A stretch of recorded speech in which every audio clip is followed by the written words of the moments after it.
Drugs have dangerously polluted the world's rivers, according to what scientists are warning us about. Drug pollution was already known to be harming wildlife, from antidepressants causing starlings to feed less and contraceptive drugs reducing fish populations. If I were a fish living in some of these rivers, I'd be worried right now, said Wilkinson. Humanity's drugs have polluted rivers across the entire world and pose a global threat to environment and human health, according to the most comprehensive study to date. Pharmaceuticals and other biologically active compounds used by humans are known to harm wildlife, and antibiotics in the environment drive up the risk of resistance to the drugs, one of the greatest threats to humanity. The scientists measured the concentration of 61 active pharmaceutical ingredients, APIs, at more than 1,000 sites along 258 rivers and 104 countries, covering all continents. Only 2 places were unpolluted, Iceland and Venezuelan village, where the indigenous people do not use modern medicines.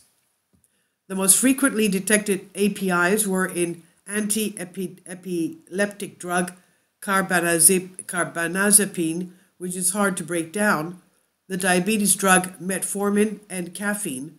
All 3 were found in at least half of the sites.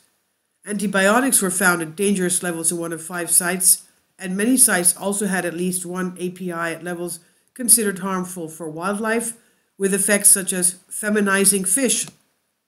The APIs end up in rivers after being taken by people and livestock, and then excreted into the sewer system or directly into the environment, though some may also leak from pharmaceutical factories.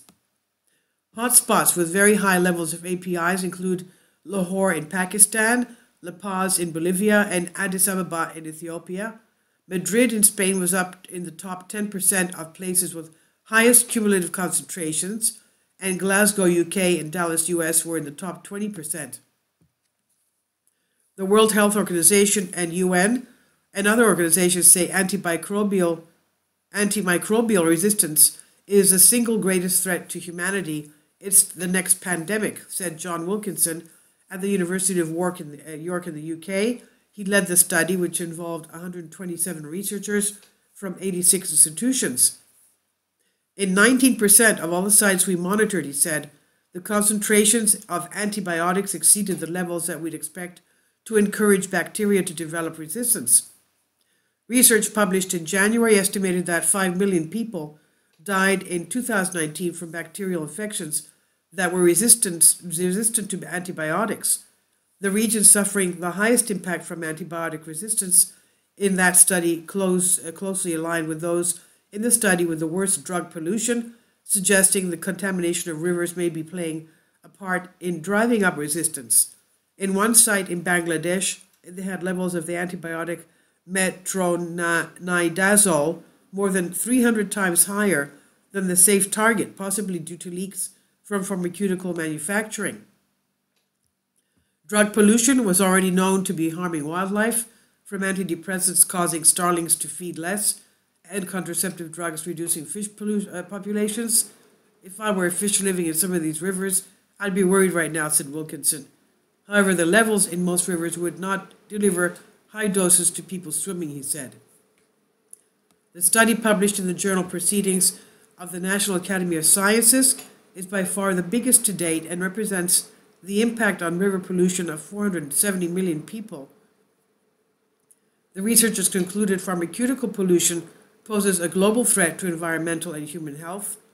Previously, almost all the measurements had been taken in Western Europe and North America, but the latest research shows API pollution is often much higher elsewhere. The work included 36 countries in which APIs were measured for the first time, particularly in Africa and South America. Please support my Patreon account. The daily posts are 5 videos daily, and they are totally different from what I have on my YouTube channel. Thank you so much for your support and that you find all my content so interesting. You'll find the Patreon account details in the description box below.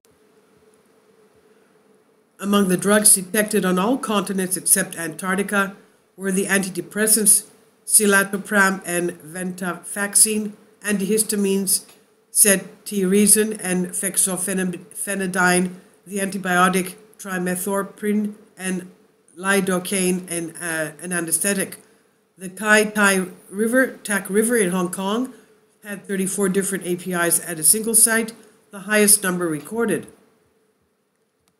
Ecological risks could well be greater than predicted for the single APIs due to toxicological interactions of these mixtures, the researcher said.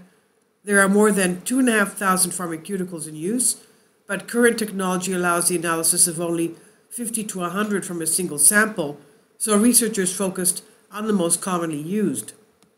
The highest drug concentrations were found in low to middle income countries, including India and Nigeria.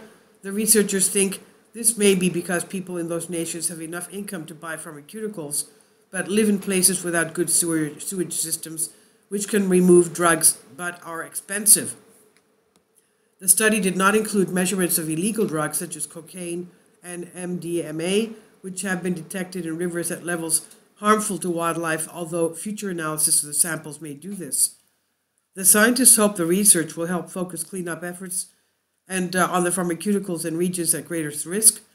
We know good sewage connectivity and wastewater treatment is the key to minimizing, though not necessarily eliminating, pharmaceutical concentrations, said Wilkinson. However, what is extremely expensive, as there is a lot of infrastructure involved. Using medicines more carefully is another way to reduce the pollution, he said, particularly antibiotics, which are cheaply available in many countries without prescriptions and widely taken unnecessarily, for example, to treat colds. Pharmaceuticals are almost omnipresent in rivers across the world, said Professor Joachim Larsson, University of Gothenburg, Sweden, who was not part of the study team.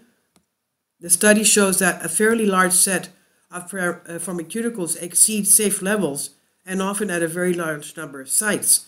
Bacteria do not respect national borders, so if a new resistant bacterium develops on one side of our planet, it soon becomes a risk for everyone.